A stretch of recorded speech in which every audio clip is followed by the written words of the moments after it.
What is up, guys? It is another day. I hope you guys liked yesterday's video, but in today's video we're going to be installing an upper control arm for the driver's side. When I crashed into that wall a couple weeks back, I'm not sure if I tweaked the top, and when I went to an alignment shop they said I didn't, but I'd already ordered the part and it's here. So without further ado, guys, I guess we're going to go ahead and install it. Let's open this box.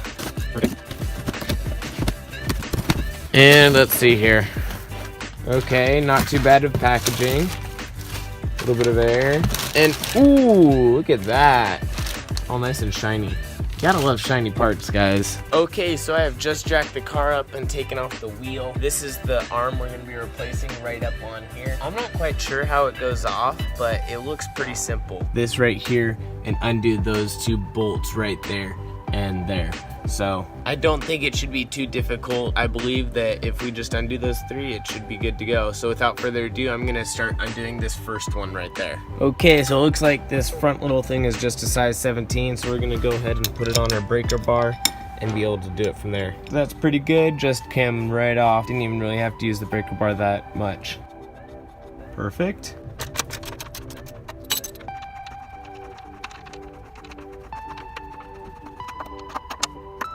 Oh man, it doesn't want to come out.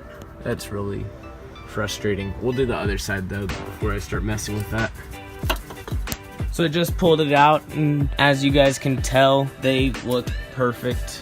So I'm needlessly replacing this part, but oh well, shiny and new always is a good thing. And plus this is 15 years old, so this is just kind of doing it a favor and just kind of giving it a little nice upgrade. Been 30 seconds since I last talked to you. These things are super easy. You just push in and they're really easy to thread. Same with this other side. Then we just plop that right on in here, and after I get those all tightened, then we can go from there. Upon a little more inspection, if you look here, guys, that entire little bead right there is grease. On that over there, it looks like the ball mount thing ruptured, so it's probably really good that we were replacing this, because look at this is all nasty stuff. I think that this is really good because that'll remove play from the steering as well. I'm gonna go ahead and slip it in. I did realize a mistake. I tightened it down when it was at an angle like that, and apparently it has a retention system, so you need to make sure that you put it in and then you attach and adjust the retention system. Slips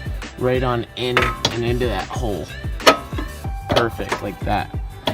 Next thing we're gonna do is take our nice new nut and put that on. Looks like I'm actually missing something.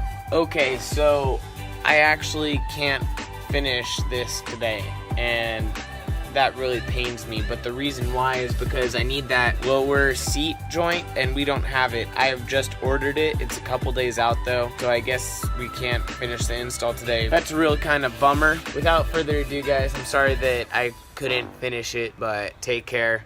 And with nothing left to say, guys, I guess it's time to end it.